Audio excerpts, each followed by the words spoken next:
नमस्कार, मैं doctor Khirabdi Tanaya Routray, professor एवं विभागाध्यक्ष, डिपार्टमेंट ऑफ संहिता सिद्धांत from faculty of Ayurveda and research hospital, A constituent institute from Shri Shri university. मैं पहले मेरा व्याख्यान शुरू होने से पहले मेरा विभाग के बारे में बताना चाहती हूँ। मेरा जो विभाग है वो संहिता एंड सिद्धांत, that is department of basic principle.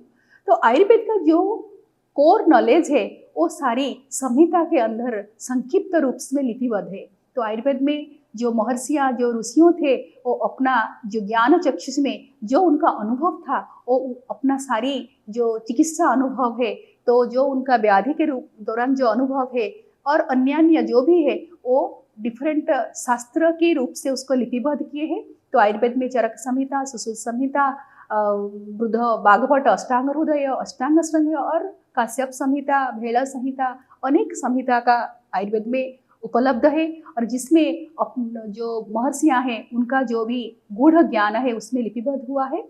तो जो आयुर्वेद का जो फंडामेंटल जो सिद्धांत है, जो वो सारी संहिता में लिपिबद्ध है। वो सिद्धांत को हम चिकित्सा के लिए, व्याधि मुक्त के लिए, लाइफस्टाइल के लिए और हमारा जीवनोपयोगी ज्ञान के लिए हम इसको उपयोग करते हैं। आज समग्र भारतवर्ष में जो राष्ट्रीय आयुर्वेद दिवस का जो 10वीं वार्षिक वो पालन हो रहा है, इस परिप्रेक्ष्य में हमारा जो भारतीय चिकित्सा पद्धति और राष्ट्रीय आयोग उसका निर्देशावली में कुछ कार्यसूची तैयार किया गया है। वो कार्यसूची का जो मेन थीम है वो है Ayurveda for people and planet. Ayurveda का जो गूढ़ ज्ञान को जन कल्याण निमंते एवं विश्व कल्याण के लिए जनमानस के पास पहुंचाना वो हमारा उद्देश्य है। जो मेरा व्याख्यान है, उस व्याख्यान का जो विषय वस्तु है, उसी के दौरान मैं ये बताना चाहूँगी कि आयुर्वेद एक चिकित्सा विज्ञान नहीं है, बरং ये एक जीवन विज्ञान है, ये एक कर्म विज्ञान है।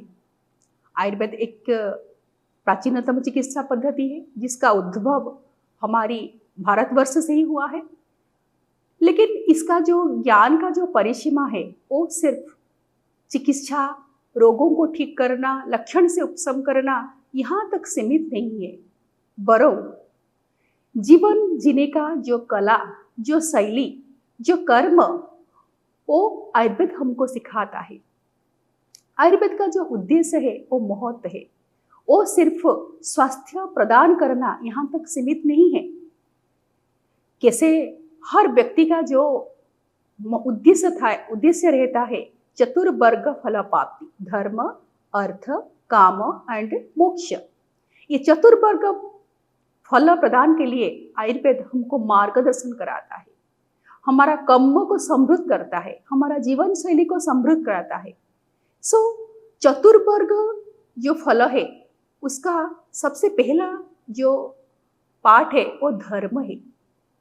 आयुर्वेद का जो होलिस्टिक डेफिनेशन है वो धर्म को एक ब्रॉडर डेफिनेशन दिया है। धर्म क्या है? धर्म धारणा धर्म, जो हमको धारण करेगा। वो कैसे हमको धारण करेगा? कार्य दर्शनात् अनुमेय, हमारा कर्मों के माध्यम से। और हमारा कर्म के माध्यम से हम जो धर्म करेंगे उसका जो फल है वो सिर्फ यह लोक में, ये बात में हमको समृद्ध नहीं करेगा, उसका फल हमारा परलोक तक, पुनर्लोक तक भी ये कंटिन्यू होगा। आयुर्वेद ऐसे विज्ञान है, इसका जो गूढ़ ज्ञान जन कल्याण के लिए इसी दिशा में समर्पित है। आयुर्वेद का जो होलिस्टिक डेफिनेशन है स्वास्थ्य का वो बहुत ही व्यापक है। आयुर्वेद का जो स्वास्थ्य का परिभाषा है वो सिर्फ व्याधि को मुक्त करना, लक्षण को शांत करना वो नहीं है। Health is a complete state of physical, mental, social wellbeing, not merrily the absence of disease. Ayurveda का ये जो स्वास्थ्य का जो व्यापक परिभाषा है उसको विश्व स्वास्थ्य संगठन ने भी माना है और उसमें दोनों एस्पेक्ट को गुरुत्व दिया गया है। One aspect is health, another aspect is wellbeing. Health and wellbeing, यदि वो एक सिक्के के दो पार्ट्स की तरह परिपूरक है, बट वेलबींग जो है वो व्यापक है। Health and wellbeing, health is a state optimal functioning of the body physically and mentally. अगर हमारा सारी संस्थान काम कर रहा है, हमको कोई व्याधि का लक्षण नहीं है, हम हेल्दी है, हम हेल्थ अटेंड किए हैं। बट अगर इसको हमारा कार्य में प्रतिफलित नहीं हुआ है, हमारा सब्जेक्टिव जो एक्सपीरियंस है हर व्यक्ति का, हम हैप्पी है, हम हेल्दी है, हम फुलफिल्ड है, हम सेटिस्फाइड है, तभी उसको वेलबींग नहीं बोला जाता है। तो आयुर्वेद में जो जीवनचर्या है, जो कर्म करने के लिए जो मार्ग है, वो व्यक्ति को सिर्फ हेल्दी नहीं बनाता है, उसको वेलबींग उसका डेवलप करता है। आयुर्वेद का ये जो व्यापक परिभाषा है वो हमको जीवन का जो त्रिविध दुख से मुक्त करता है। आयुर्वेद एक दर्शन शास्त्र भी है, उसका जो दार्शनिक चिंताधारा में, दार्शनिक चक्षु में वो दिखा है कि कोई भी व्यक्ति को जो क्लेश पहुंचता है वो क्लेश का त्रिविध कारण है। वो कारण है आध्यात्मिक, आधिभौतिक एंड आधिदैविक। और सबसे पहला जो दुख का सोर्स है वो आध्यात्मिक। आध्यात्मिक क्या है? आत्मनम अधिकृत्य कर्म आध्यात्मिक। जो हमारा कर्म से जो दुख हमको होता है due to our self deed, उसको बोलते हैं आध्यात्मिक दुख। तो ये due to our self deed जो हमको व्याधि पहुंचता है उसको बोलते हैं आध्यात्मिक, डिजीजेस ऑफ आध्यात्मिक ओरिजिन। तो कर्म क्या है? कर्म वाक मन शरीर प्रवृत्ति, शारीरिक, मानसिक और वाचिक रूप से हमारा जो प्रवृत्ति है वो जिष्टा है, वो ही कर्म है। तो हमारा कायिक का कर्म, वाचिक कर्म और मानसिक कर्म कैसे सम्यक होगा, और वही सम्यक और कर्म के दौरान हम कैसे शारीरिक रूप से, मानसिक रूप से, सामाजिक रूप से, बौद्धिक रूप से, आध्यात्मिक रूप से हम स्वस्थ रहेंगे, उसका मार्गदर्शन हमको आयुर्वेद में मिलता है। आयुर्वेद का जो होलिस्टिक अप्रोच है वो हमेशा पर्सन सेंट्रिक, व्यक्ति विशेष के लिए समर्पित है।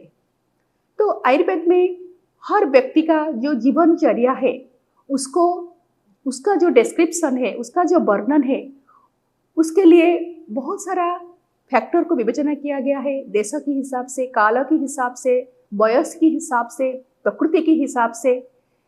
तो इसी के दौरान हमारा जीवनचर्या को निर्धारण किया गया है। आयुर्वेद में दैनंदिन जीवनचर्या का विशद वर्णन है।